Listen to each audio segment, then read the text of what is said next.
Hello guys, in this video we are going to talk about how to send Solana from Binance to Solflare Wallet. So if you want to transfer from your central exchange to your decentralized exchange, or I mean your non-custodial wallet, so there. So here it's pretty simple. Go to your wallet basically and then press withdraw and then select Solana. So here Solana is going to be listed. So Sol, and then send via crypto network. So it's bugging out. So again, let's just press it again. Sol, send via crypto network. And then from here, you will have to go to your Solflare.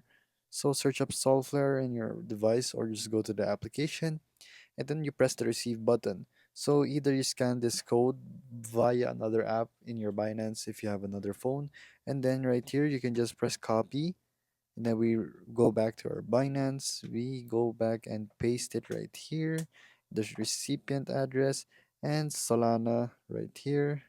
So right now Solana is pretty congested, so you can send 100 Solana right here basically into the wallet right here. So this will be receiving it in a couple of minutes. So it's going to be taking around 2 to 5 minutes for a Solana transaction to take place in the blockchain. And then there you go. So there's going to be a network fee of 0.08 Sol. And then there you go. So all you have to do is press this withdraw button and it's going to review it and then double check your address, of course, before you do so. And then wait for it to be received in your Solflare. And it's just that simple.